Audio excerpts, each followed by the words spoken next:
Bueno, buenas tardes a todos. Hoy tengo el placer y el honor de presentar a Cristina López Ortego,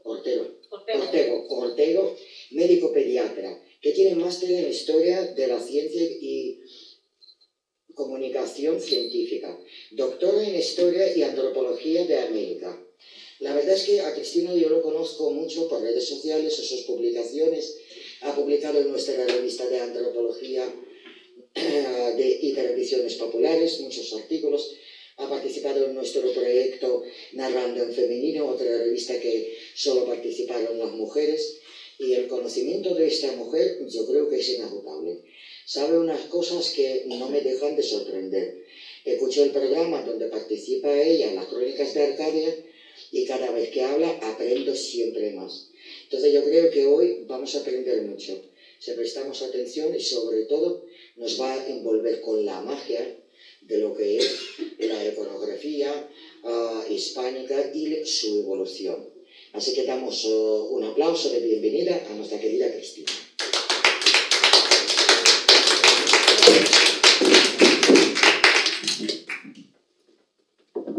A ver. Bueno, el tema que os traigo hoy toca varias cosas en una, pero parte sobre todo de una base, y es el mundo prehispánico. Es cómo ciertos seres, ciertas figuras eran vistas antes de la conquista, antes de la llegada de los españoles, y qué es lo que fue pasando en el tiempo. Y os traigo un poco de trazo final, la evolución para mí más salvaje, y es que al final todos estos seres han tenido su repercusión en el cine. Y vamos a ver las últimas grandes películas del cine mexicano y la repercusión de todos estos seres, de cómo han evolucionado y la impronta sobre todo del mundo europeo. Pensar que el mundo antes de la llegada de los españoles, sobre todo si nos centramos en el Valle de México, también me he querido localizar más en lo que es la zona de Mesoamérica que remitirme hacia el sur, que es otro mundo completamente diferente, pero con ciertos paralelismos, pero ya se ampliaba demasiado. Eso, si os gusta, para otro día. Bueno, evidentemente, como cualquier sociedad, estaba cuajada de seres sobrenaturales. ¿Qué sucedió con la conquista? Bueno, pues todo el imaginario cultural de estas gentes no es que cambie, pero se va a modificar, porque vienen los conquistadores con sus creencias, importadas desde Europa, y no solamente estamos hablando desde la península ibérica, es que se traen creencias que pasan por la península ibérica y vienen desde, pues qué deciros, desde incluso tradición germánica. Un ejemplo sería, por ejemplo, la cacería salvaje y la Santa Compañía. Bueno, todo esto modifica las creencias autóctonas y cambia el mundo fantasmagórico, y es un poco lo que os transmito, lo que va a ser esta aculturación única en historia y en tiempo. Y así, todos los seres fantasmales, los prehispánicos y los que se van incorporando de la colonia, en realidad lo que significa esta aculturación es que se van a integrar dentro de nuestro corpus de creencias. ¿Y eso qué quiere decir? Que donde hay religión, donde hay una evangelización, se van a integrar directamente en lo que es el mundo de los diablos, la corte de Satán. Es decir, van a integrarse en las creencias del viejo mundo. ¿Quiénes son los que van a llevar a cabo toda esta transformación? Fundamentalmente, cuando hablamos de conquista, hablamos de lo que es la conquista militar y hablamos también de la conquista espiritual. La conquista espiritual son los religiosos los que la van a llevar a cabo, y son evangelizadores. Y no nos olvidemos esto, son evangelizadores, tratan de integrar toda su estructura de pensamiento para conquistar de manera espiritual directamente y estar siempre por encima de las creencias nativas. Y entonces, por supuesto, son los que van a iniciar todo este procedimiento. Y lo vamos a ver en sus textos. Hay muchísimas referencias en textos de religiosos, desde un Torquemada, un Hernando Ruiz de Alarcón, o un Motolinía, hay muchísimos. Pero sí que hoy me voy a centrar en uno de los religiosos que es un poco, como vamos a ver, Fray Bernardino de Sahagún, que es el que más va a describir en su texto la historia general de las cosas de la Nueva España y el Códice Florentino, quien más va a hacer hincapié en estos seres, como si dijéramos, plantando la semilla. ¿Y quién fue Bernardino de Sahagún?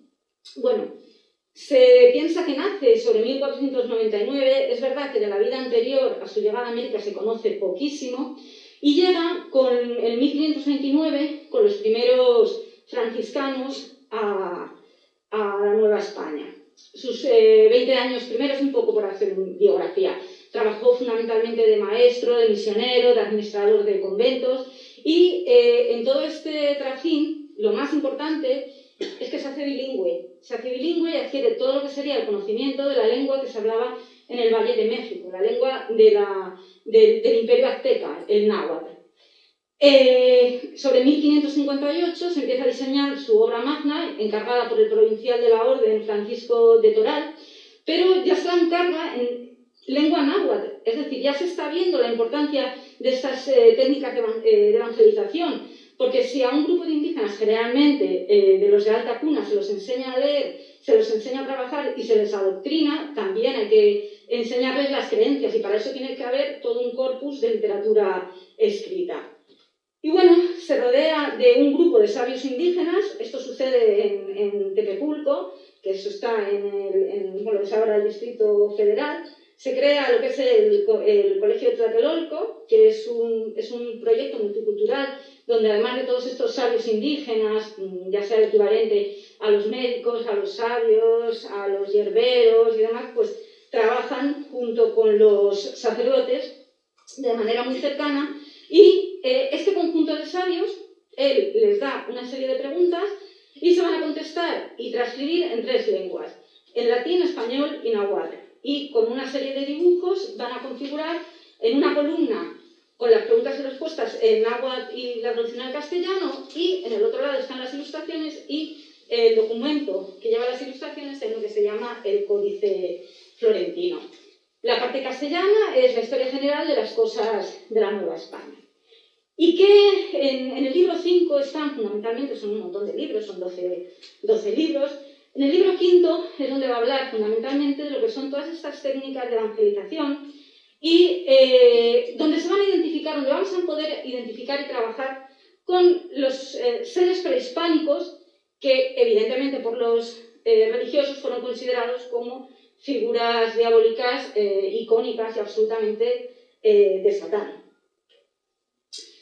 Y tenemos la deidad por excelencia. Traigo un montón de imágenes que no se os haga muy arduos. He querido poner también el texto para un poco que me sigáis, porque entre la mascarilla y lo rápido que hablo, pues que tuvierais un poco también un guión. Bueno, el dios que ellos van a identificar con Satán de manera más clara es Tezcatlipoca. Tezcatlipoca, que se denomina también el espejo humeante. Y es Satán, es el diablo por excelencia. Fijaros, era tenido por verdadero Dios e invisible, el cual andaba en todo lugar, en el cielo, en la tierra y en el infierno. El texto nos va a reflejar aquello que queremos saber y nos va a permitir investigar sobre lo que nosotros ignoramos. Habla de las cosas sobrenaturales, de las cosas secretas, de las cosas que pueden ser futuras, habla también sobre la adivinación y sí que nos dice que todo este tipo de conocimientos está claramente en relación con esta deidad. No solo de manera directa a través de lo que es la figura del dios, sino también toda la corte que le rodea. Pues animales, ciertas aves, como por ejemplo el búho, eran aves de mal agüero que transmitían todo lo que era el poder e influjo del mal. Y bueno, en realidad esto también es curioso porque por ejemplo, en España, en la zona de Extremadura, en la zona de Galicia, también hay mucha relación con lo que transmiten ciertos animales como mensajeros entre el inframundo, el infierno, y el mundo de arriba. Es decir, que por eso os digo que muchas veces distinguir la aculturación es muy complicado. Mirad, aquí tenemos a Tezcatlipoca. Este es un códice precolombino, ¿vale? Este es un códice del Borgia, Un códice es un documento que pertenece a la Mixteca Puebla y es un códice adivinatorio calendárico y la imagen de Tezcatlipoca, la imagen de Tezcatlipoca es muy clara, pero también vamos a ver cómo evoluciona en el tiempo. Fijaros en todo lo que es la máscara que lleva, es una máscara negra, es una especie de pintura que lleva sobre la cara y esto es común en otras representaciones, pero lo más característico de esta divinidad, del espejo humeante, es justo el espejo humeante. ¿Qué es esto? El espejo humeante lo lleva en un pie que está cortado. ¿Y qué es el espejo humeante? Es el contacto con el inframundo. Los espejos nos transmiten otra realidad, es una realidad invertida. Y al ser un dios oscuro, pues humea en la relación con el fuego. Aquí tenemos otra imagen del Borgia, veis el pie como tiene otra vez el signo del espejo humeante, es un espejo de obsidiana, y la voluta, la que hay, es la imagen del humo. Los otros son adornos, son una especie de penachos hechos de papel que llevaban, son un escudo, son flechas, a veces hay también cabezas que acompañan a la imagen. Incluso puede haber cabezas claras, pero bueno, mirad la diferencia que hay en relación con una vez que llega la conquista. Estos ya son códices coloniales, ¿vale? Tenemos el maquiavecchiano, tenemos el códice florentino y tenemos el borbónico, que probablemente estén dibujados por nativos, pero ya habiendo pasado unos años y años largos después de la conquista.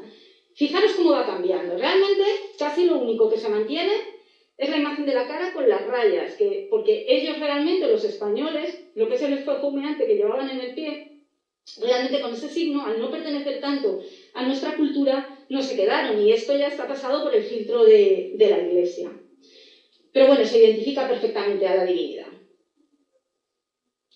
Os decía el libro quinto. Bueno, simplemente deciros que el prólogo ya está reconociendo la existencia de estas entidades sobrenaturales.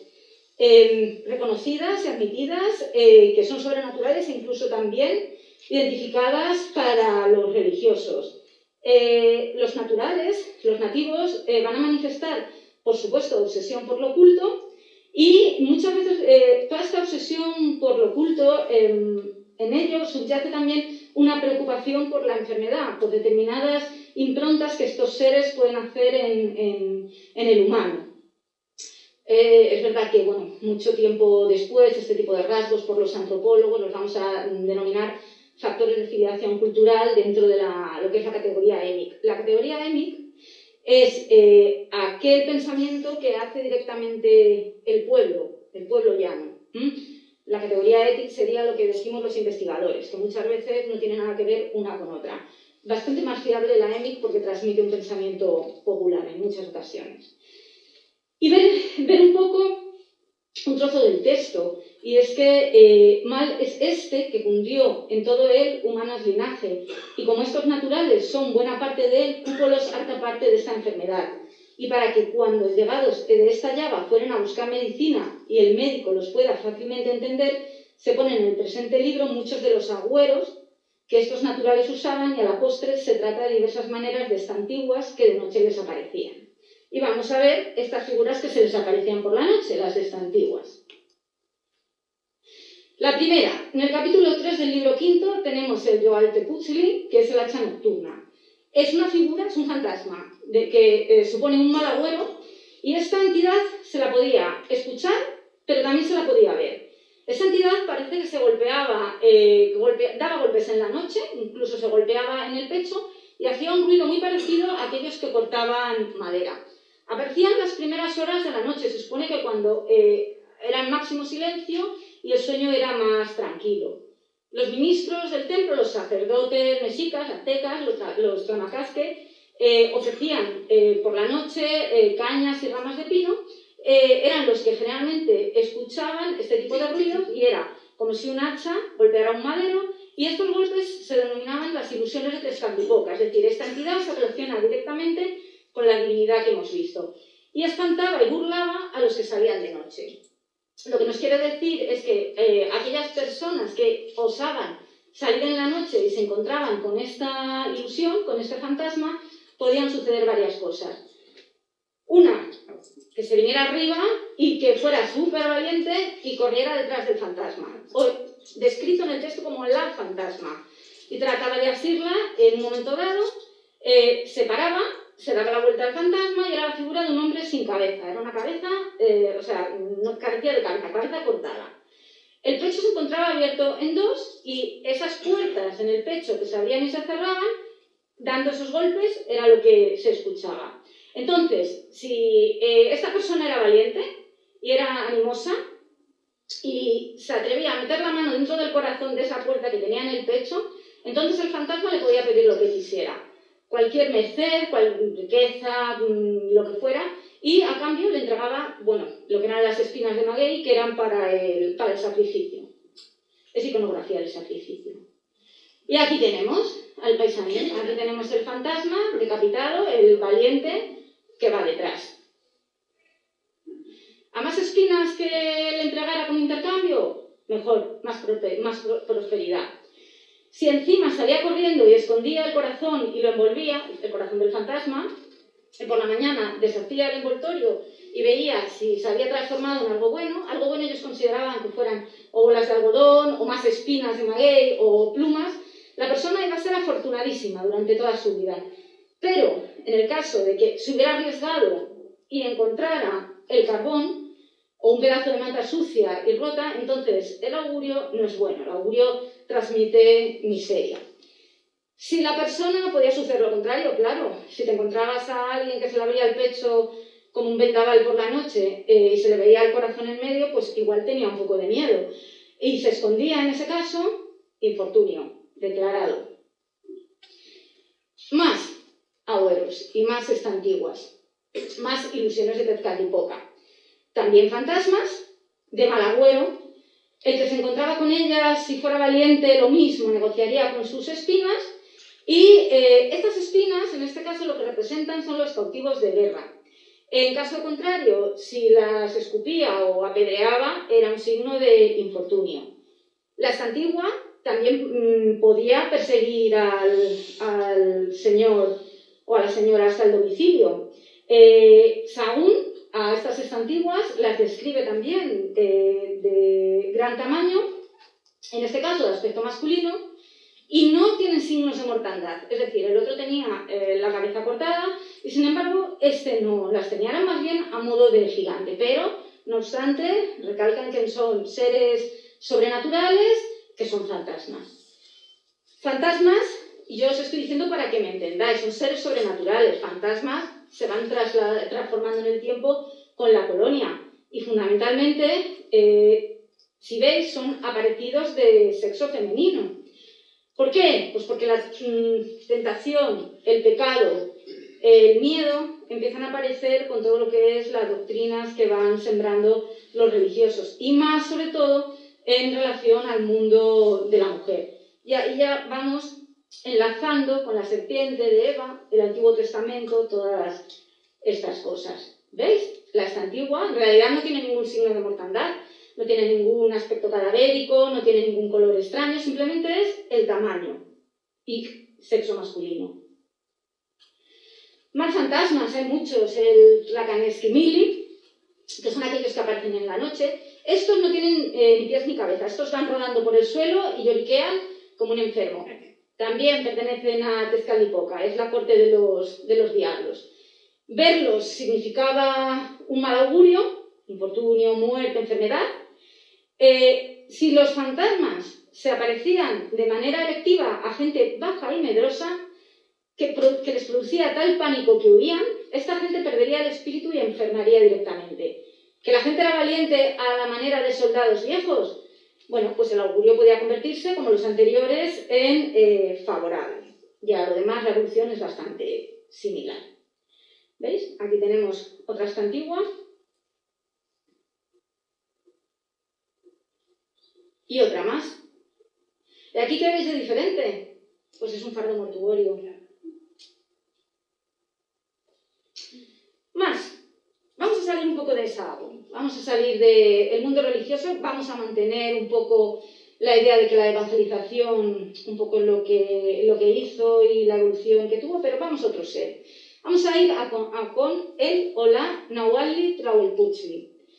Nahualli, sabéis que son aquellos, bueno, para resumir, aquellos brujos que tenían la potencialidad o bien de sacar ciertas entidades anímicas que llevaban dentro de sí, o bien de transformarse en otros seres, generalmente animales, y ocasionar ciertos efectos en determinada población. Y bueno, ya vais a ver lo que es un Tlahuelputzli.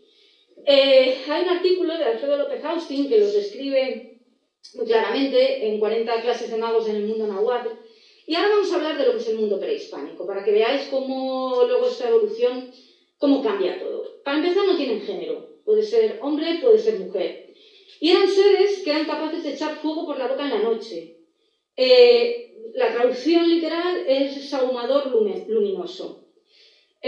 Otro investigador mexicano, Roberto Martínez González, amplía un poco la afección en función de la etimología a joven persona luminosa, por supuesto también independientemente del sexo. Sahagún, lo que hemos visto antes, nos dice que era un tipo de nahualli que podía quitarse la pierna para asustar en la noche. Ahora veis por qué la pierna. Y Torquemada también lo relaciona muy claramente con el fuego. Simplemente un ejemplo de nahuales es el venado de nuestro destino, del Borgia, y son imágenes, criaturas metamórficas que son capaces de cambiar su forma física. Se ve perfectamente con se ve con las deidades de abajo y cómo podrían hacer el cambio con las imágenes de animales de arriba. Mirad una cosa. Esto de la derecha es hoy día lo que se considera una Tlahuelputzli. Es una bruja. Y la iconografía popular, vamos a ir viéndolo ahora, ha hecho que las Tlahuelputzlis pasen de estas imágenes de seres que se quitaban la pierna, más parecidas a lo que os he puesto antes, a esto. Esto es un vampiro. Esto es un vampiro de nuestra tradición. Aunque esté la pintura con el quetzquemil nativo, con la ropa nativa, con los adornos en la cabeza, pero vamos, esto es pura imaginería europea. Dentro de todos estos procesos de transformación que os decía de los nahualis o las nahualis, el quitarse la pierna, que nos puede sonar un poco exótico, era algo común. Lo que nos quiere decir que eran la marca que tenían aquellos seres para poder transformarse y llevar a cabo actos maléficos como chupar la sangre de otros seres vivos. Era una forma de transformación. El quitarse las piernas les hacía seres más rápidos, seres más incorpóreos. A veces estas transformaciones no eran solamente quitarse las piernas y echarse a rodar, se transformaban, por ejemplo, en pavos, en animales relacionados tanto con lo que era la represión sexual como con la sexualidad ilícita. La sexualidad fuera del matrimonio para los aztecas estaba muy, muy penalizada, y la infidelidad y demás. Guillem Oliver lo va a relacionar, por supuesto, adivináis con quién, ¿no? Con Tezcatlipoca. Y fijaros también en por qué lo relaciona, es decir, un texto que nos describe cómo una figura para transformarse se quita una extremidad y una deidad que su iconografía más clara es que lleva un pie cortado con un espejo que humea de obsidiana, pues evidentemente sí, la relación es clara. ¿Pero qué pasa con este personaje en el tiempo? Pues que se transforma directamente en mujer. Nunca se ha hablado de que fueran hombres o mujeres, pero la evolución es a mujer. ¿Por qué? Bueno, nos llega a la colonia. El sexo femenino y su relación directa con la transgresión, con el fuego, con estas posibilidades de transformación en otros seres, con el daño, como concepto prehispánico, se va a transformar porque todo lo que son las ideas que vienen de la vieja Europa lo van a identificar directamente con otro fenómeno que no tiene nada que ver. ¿Con qué? Con la brujería. Y a partir de entonces se van a considerar brujas, es decir, un español, ya fuera nacido en España y emigrado, o una persona ya nacida en la colonia, era directamente una bruja. No hay más, sin diferencia apenas con las brujas peninsulares. Y fijaros, las Tlahuelputzli hacían padecer alucinaciones a aquellos que las miraban por la noche, chupaban la sangre de los niños y los consumían, aquí bueno, también se van a relacionar, aparte con el demonio cristiano y la brujería, por supuesto con el vampirismo, pero es que nunca nadie, antes de la conquista, en todos estos documentos pictográficos, en los códices, incluso en la tradición oral, nadie habló de que un Nahuatl se dedicara a chupar la sangre de nadie.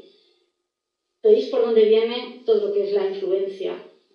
Y bueno, ¿qué es lo que pasa? Que las imágenes de brujas, como las conocemos en España, las empezamos a tener en el Nuevo Mundo desde la mitad del siglo XVI y empiezan a aparecer en lo que son los archivos generales de la Inquisición. Porque las brujas europeas sí chupan la sangre a los infantes, y esto lo tenemos en todo lo que es la cornisa cantábrica, en todo lo que os decía de Extremadura y en parte de Andalucía. Y se van transformando, según por regiones, estas brujas chupasangres se europeizan y poco a poco, es curioso porque además del componente de brujería nos vamos encontrando con ciertas pinceladas de lo que es el vampiro clásico de los textos de Agustín Calmet, de Don Calmet en el Tratado de Vampiros de 1751. 1751, siglo XVIII, siglo de la razón, siglo de las luces, que algunos parece que tenían un apagón mental. ¿Por qué? Porque tuvo en Europa, lo sabéis, de hecho aquí tenemos algún que otro experto en el tema, que me alegro un montón de que haya venido, pues coincide con una de las mayores plagas de vampirismo en Europa, con unas consecuencias ya no solo a nivel de salud y enfermedad, sino también emocionales y de transmisión cultural muy importantes. El benedictino, Don Calmet, paradójicamente su tratado lo hace para ver lo absurdo de estas creencias, para ver lo absurdo que no existían estos seres chupadores de sangre, estos vampiros. Él planteaba directamente que solo Dios es capaz de devolver la vida a los muertos. El tratado del benedictino en Europa produce el efecto contrario, lo que hay es una explosión sobre las historias, teorías, relatos, transmisión oral de vampiros, y de hecho se considera el libro por antonomasia para identificar a los vampiros, y es la influencia directa a posteriori en la literatura romántica, como en Sheridan Le Fanu, en Polidori, en Stoker, en Nodier, y Calmet del texto nos va a dar una serie de relatos antropológicos fundamentales que llegan a la colonia. Y vais a ver al final de la charla cómo hacen su impronta en la colonia. Lo que os decía, que es que ningún investigador de historia y antropología, sobre todo centrados en el mundo prehispánico, pues encuentra que estos hayan chupado nada. Sí que es cierto que Sahagún en el libro 10 del Códice Florentino refiere no exactamente las Tlahuelpuchis, sino que ciertos tipos de brujos pudieran chupar la sangre de los niños y espantar a los hombres. Pero aquí voy a hacer un inciso. Chupar la sangre como un vampiro, o sea, dar el mordisco para adentro, no tiene nada que ver con lo que es el chupar la sangre de un individuo prehispánico, porque lo que estos chupaban no era la sangre, eran las entidades anímicas, era a través de donde ellos consideraban que residía el alma, que residía la memoria, era asumir todo eso, ¿vale? No tiene nada que ver con lo que es el vaciamiento hematológico. Bueno, hay un vocabulario, el primer vocabulario que se hace en la Nueva España, que es el vocabulario en lengua mexicana de Alonso de Molina, de un religioso que bueno, hace todas las entradas en lengua náhuatl, náhuatl castellano, castellano náhuatl. No identifica ni mucho menos el término de Tlahuelpuchi con chupar sangre. Para el término de chupar sangre, literal, es teyolocuani, sino con directamente lo que es la brujería. Y bueno, parece que está claro que esto está escrito por un franciscano, que igual en relación a estos temas podía tener algo que decir.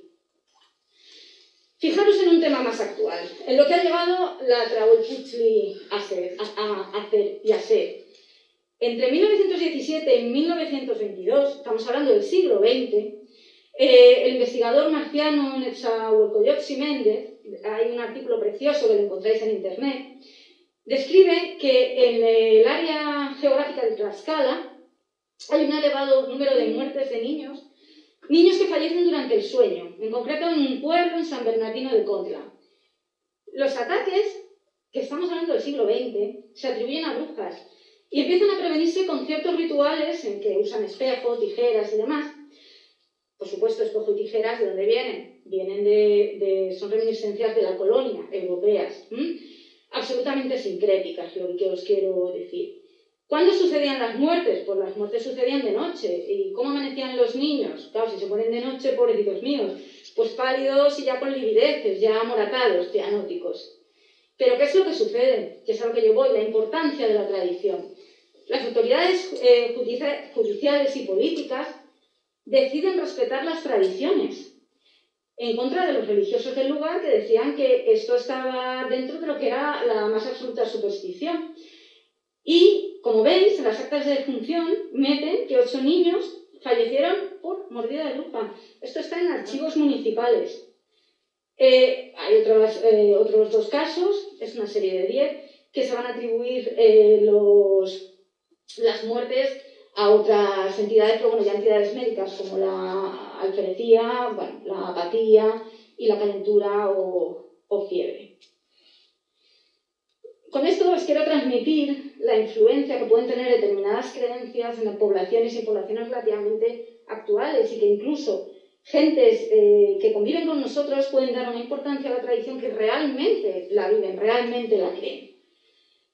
Vamos con otros fantasmitas. Vamos con las Sitsimine, o las Sitsimine. Pertenecen al inframundo, de manera directa. Pertenecen al cielo nocturno, al Mictlán. El Mictlán para los mexicas, para los aztecas, era el infierno. Y además estos tenían la potencialidad, lo vais a ver, de atravesar varios espacios.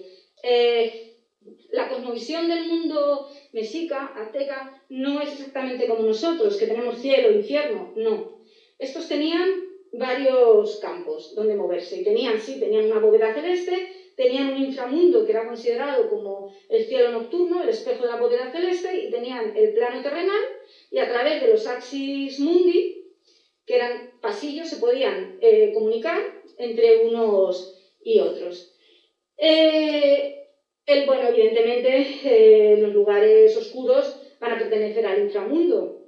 Tienen las estrellas de la noche, no necesariamente van a estar en el interior de la Tierra, hay otros sitios en otros planos que se pueden considerar dentro del inframundo o el Mictlán. Y todo esto supone la transformación de ciertas entidades antropomorfas, de ciertos seres, en entidades cadavéricas. Entonces, estas entidades cadavéricas sí que van a tener la potencialidad de devorar a los seres humanos, de causar mal en los seres humanos, y esto van a ser las Tsimine. Son seres descarnados, los tenemos en todo tipo de iconografía, fundamentalmente prehispánica, pero también colonial, en muchos códices, os los voy a enseñar, en el Vaticano A, en el Telediano Remensis. En uno se describen como seres descarnados, compañeras del dios del inframundo, en otros como estrellas de la noche, pero generalmente comparten una serie de rasgos y es esta identificación con el esqueleto. El esqueleto que para nosotros lo que significa es un signo de diabolismo. Bueno, pues había ciertos momentos en que, fundamentalmente en cambios de era o durante los eclipses, que estos seres podían campar a sus anchas y se encargarían de devorar a los humanos. ¿Cómo uno podía defenderse de ellos? Pues a través de los espejos, porque podían repelerlos o expulsarlos, los podían inducir a volver al mundo del que procedían. Entonces, ese riesgo lo teníamos como seres humanos, de ser devorados, fundamentalmente durante los eclipses, como os he comentado. Y cuando los muertos pueden animalizarse, que también tiene relación con todo esto, y luego con el pertenecer a un grupo de seres descarnados. Bueno, en primer lugar, cuando se transforman ciertos segmentos corporales y, sobre todo, esto sucedía cuando los restos de los difuntos no son colocados en lo que era el interior de las unidades urbanas, es decir, no se enterraban como debían de enterrarse. Y la segunda, cuando aquellos que caían en el inframundo, aquellos que iban directamente al inframundo y de manera eventual podían aparecer con forma no humana, en realidad lo que estaban transformando no eran los cuerpos en sí, sino era un reflejo del cuerpo muerto, el ánima o el alma del difunto. Y varios ejemplos de las Txitximine. Fijaros, es la mandíbula descarnada, son los pies como garras, ahí tenemos todo el proceso de animalización. Tenemos también las garras cadavéricas, es una iconografía que pertenece a las Txitximines del Códice Maglavequiano, es un códice colonial. Tenemos a la vieja hechicera. Aquí lo que os quiero transmitir es, fijaros en el manto de la hechicera. El manto de la hechicera está lleno de calaveras, de tibias, de huesos cruzados. Nos hace relación a la muerte, al inframundo y a la potencialidad que tenía esta mujer como hechicera de convocar este tipo de entidades. Las ciguateteo, también consideradas como Txitximine. Una ciguateteo era aquella mujer que fallecía en el parto y adquiría en ese momento, cuando moría la mujer en el parto, adquiría la capacidad de ser considerada como diosa. Pertenecía a un cielo especial y era directamente una deidad, una divinidad. Y así eran. Y tenían también esa capacidad de descender y devorar a los seres humanos. Mirad las imágenes en el Códice Florentino, en un códice colonial. Mirad cómo desciende la ciguateteo, una Txitximine, mirad cómo desciende del cielo. O sea, es un descendimiento total que le podía hacer San Pedro directamente. Y luego mirad también lo que es la imagen del diablo. Ese diablo es europeo, ya no es un Tezcatlipoca, es un Satán. Venga, otro ejemplo. Vámonos con los vampiros. El dios murciélago, Camasot. Bueno, ¿qué sucede? El culto al dios murciélago es antiquísimo, 500 años antes de Cristo, sobre todo en el área maya. Y las representaciones de los Camasots, que son los murciélagos, abundan en esculturas de piedra, en vasas de cerámica, en pinturas, en códices, en topónimos. Y no solo eso, la imagen de este animal nos sirve para dar nombre a poblaciones y a determinar ciertos periodos calendáricos. El murciélago pertenece, junto con otros animales, el búho, la araña, el alacrán, la serpiente, pertenecen a un corpus de animales que se identifican con la oscuridad, la tierra y la muerte, con el inframundo. ¿Pero qué pasa con el Camasot maya? Bueno, pues tenemos un investigador de finales del 19, principios del 20, Edward Seller, que lo atribuyó al sacrificio a la decapitación. ¿Por qué? Porque en el Popol Vuh, sabéis que es el libro sagrado de los mayas, hay una escena en la cual Camasot, que es la deidad que baja del cielo para degollar a los hombres de madera de una de las humanidades mayas, es quien, cuando van los héroes gemelos del Popol Vuh dentro de lo que es su viaje por el inframundo, llegan a la casa de los murciélagos, pues es el encargado de decapitar a uno de los héroes gemelos, a Hunahpu. ¿Cómo lo representaban los mayas? Pues portando en una mano el cuchillo de los sacrificios y en el otro tenía pues, el sacrificado. Es un ser del inframundo, como os decía, que Seller lo atribuye a la decapitación. Es verdad que tiene una iconografía muy característica, en concreto, por ejemplo, la estela de Izapa aparece directamente en el tocado, vais a ver ahora el dios murciélago, aparece en el tocado de un decapitador, o sea que sí que puede tener relación con ello, pero va mucho más allá. No solamente con el signo de la inmolación, con el sacrificio humano, con el concepto de derramar sangre, no, va mucho más allá. Si analizamos la iconografía de las imágenes del periodo clásico, vamos a ver 4 roles en el murciélago. En primer lugar, que representan a un grupo social, pues grupos etnográficos, por ejemplo, en las vasijas de la Alta Breapaz, incluso en Copán. En segundo lugar, representar al murciélago como un animal mensajero, aquellos que portaban ciertos augurios y además eran augurios buenos. En tercer lugar, otro rol es la polinización, la fertilidad. Estamos hablando de que los murciélagos no necesariamente son chupadores de sangre, ojo con esto. que lo que hacen muchas veces es favorecer todos estos ciclos de fertilidad porque lo que llevan son pólenes, semillas y demás. Y que sean, finalmente, en cuarto lugar, los seres wahís, que son un tipo de nahuales, de aquellos brujos, seres que podían transformarse en animales y demás. Bueno, pues un ser wahí es aquel que puede causar cierta enfermedad, pero no solo enfermedades, también pueden ocasionar beneficios y generalmente aparecen en el sueño de las víctimas. Y aquí tenemos el vampiro, el camasol, el murciélago. Aquí tenemos lo que llevó a Seller a pensar que estaba igual en relación con el vampiro europeo. Fijaros en el aspecto, o sea, realmente es la cabeza de un vampiro, de un murciélago. Y fijaros en la imagen de un códice, no es un códice maya, es un códice de la Mixteca Puebla, de la zona, bueno, de la zona mazarteca.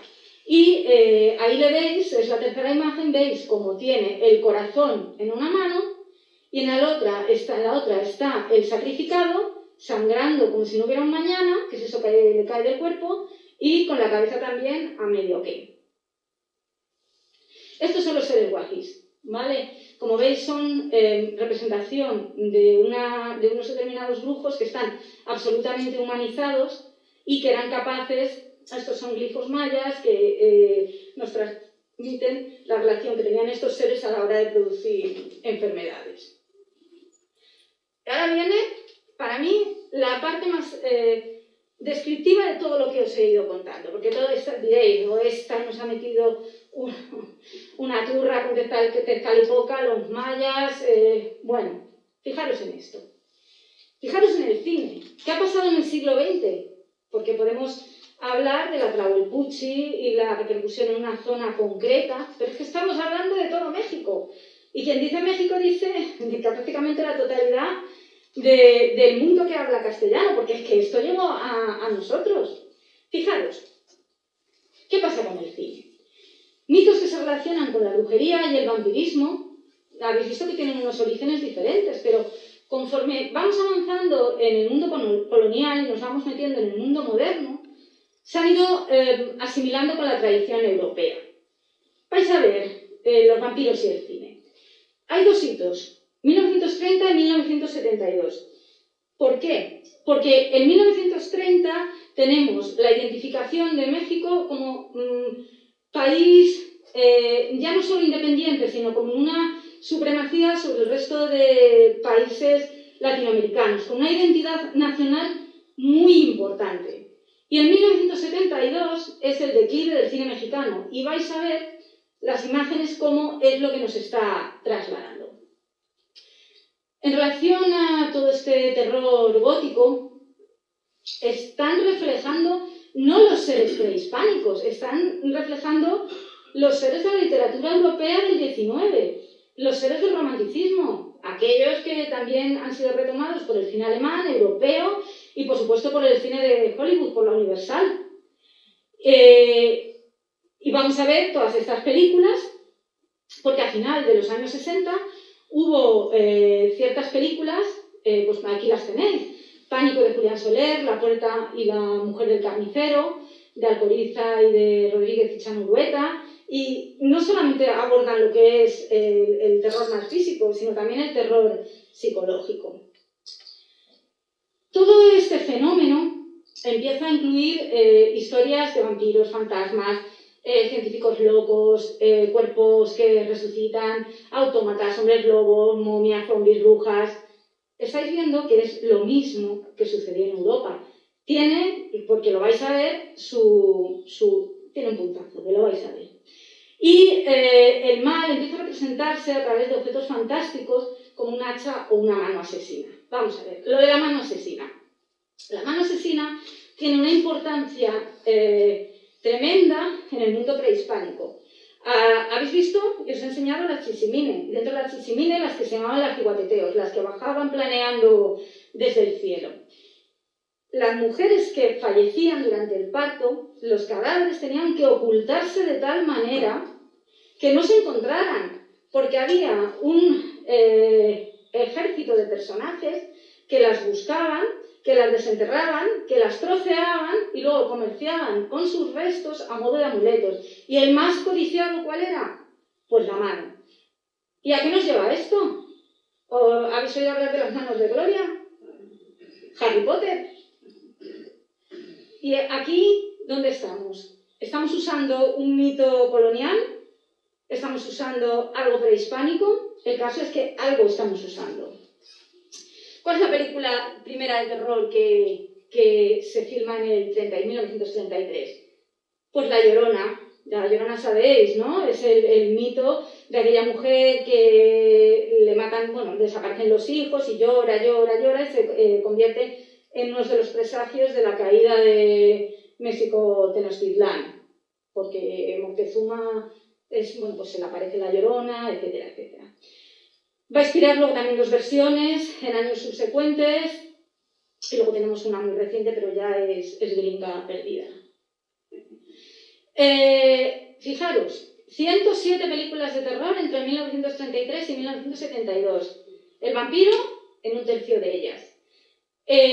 La brujería también se refleja y, por ejemplo, Chano Urueta, en El espejo de la bruja, tenemos una invocación directa de la bruja al diablo para que una mujer venga a la muerte de su ahijada que la mató su esposo.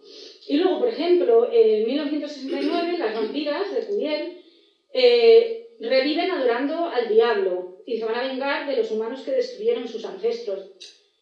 Es que esto nos lo pueden rodar igual en un pueblo alemán que en México. Es decir, cómo la tradición del Kamasot, el vampiro, el no vampiro, cómo al final la aculturación acaba convirtiéndose en lo mismo, en un fenómeno que se parece más a este tipo de cultura importada. Curiosamente, la figura de la mujer vampiro no es una mujer sumisa, es una mujer que es independiente, que amenaza. Esto sí que lo mantienen y por ello también tienen que ser destruidas. Y el primer vampiro del cine mexicano es Carol de la Wood, en El vampiro, de una película del 57 de Fernando Méndez, y lo vais a ver, es que es un calco de los Dráculas europeos y americanos, pero en este caso se adapta más a lo que son los espacios rurales. Y otra muy estereotipada es El vampiro y el sexo, de René Cardona. También estos vampiros se van a integrar con otros seres fantásticos, sobre todo, por supuesto, con hombres lobo y con los científicos locos. Y como os decía, a veces siguen el estereotipo de Murnau, el Nosferatu de Murnau, o más bien de la novela de Stoker, pero el cine mexicano lo bueno que tiene es que es original y se vienen súper arriba. Vamos a ver a las mujeres vampiro, que os las traigo, a los vampiros alienígenas, que creo que también traigo alguno, al vampiro vaquero y al vampiro con la imagen del luchador. Y en relación a la brujería, sí deciros, también os traigo imágenes, que hay una corriente actual que ya, y menos mal, reconoce la figura de la bruja indígena. Y tenemos dos ejemplos muy recientes y altamente recomendables. Las formas antiguas, que se basa en los brujos de Catemaco, la dirige Christopher Allender y nos va a relatar la peripecia de una periodista mexicana que va a regresar a su tierra, a Catemaco, y investiga sobre una serie de desapariciones. Bueno, pues lo que la pasa. Es retenida por los brujos que aseguran que va a estar poseída por una entidad. Hasta ahí puedo leer. Y la segunda es un cortometraje donde trabaja como actriz Yalitza Aparicio. La recordaréis de la película Roma. Está dirigida por Farideh Schreiber y una mujer va a llevar a su hija recién nacida a ver a su familia a la aldea y la hacen participar en un antiguo ritual. Esta la encontráis muy fácil. La otra hay que descargarla, pero esta pincháis en YouTube. Hijas de brujas y tal cual. No dura más de 5 o 10 minutos. Mirad la evolución. Mirad La Llorona. Mirad a la mujer sin ojos, mirad la aparición espectral. ¿Qué tiene que ver con las imágenes prehispánicas que os he traído, con las antiguas? Fijaros cómo ha evolucionado todo. Y estamos hablando del México rural. Los Dráculas, por Dios. Es que los amo profundamente. Tenemos la versión española del Drácula de John Medford, ahí tenemos ahí a Carlos Illarias, y luego tenemos el vampiro de Fernando Méndez con Germán Robles, como el Carol de la Buz, que os decía, y el mundo de los vampiros de Corona Blake, como con Guillermo Murray, el conde Saboray. Y el vampiro y el sexo de René Cardona, con Aldo Monti como conde Drácula. Sí que son agradables, son Dráculas de los de siempre. Dan cariñito. Venga, más vampiros. Fijaros. El vampiro y el sexo. El mundo de los vampiros. El vampiro. Si es que son los carteles. Iconografía europea a más no poder. El ídolo del diablo en el espejo de la bruja.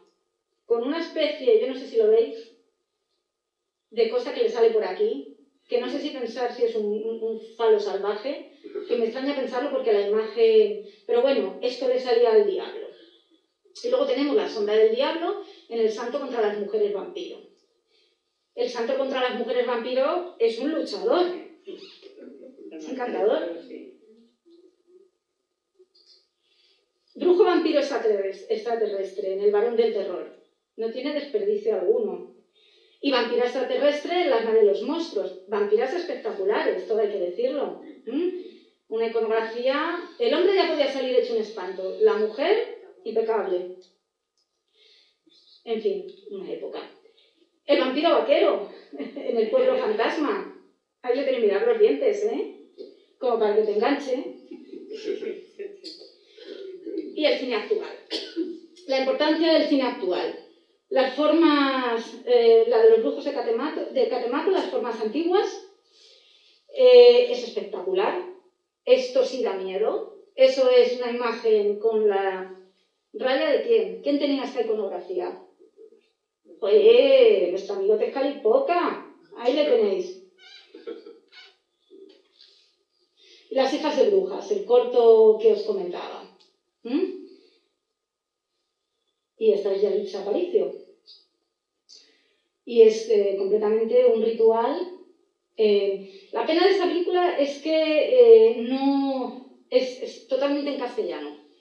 Y hombre, ya os digo yo que en un paisaje de esas características y con esas gentes castellano no hablan. Pero bueno, tampoco está mal. Lo que nos traduce es que la imagen hoy día va cambiando, van volviendo un poco a su tradición. Y aquí quiero llegar. ¿Y por qué no la imagen del Camasot? Esto es un Camasot prehispánico. ¿Y esto? A ver, evidentemente Batman no se ha basado en el Camasot, en el vampiro mesoamericano, pero ahí lo tenéis. Y hasta aquí.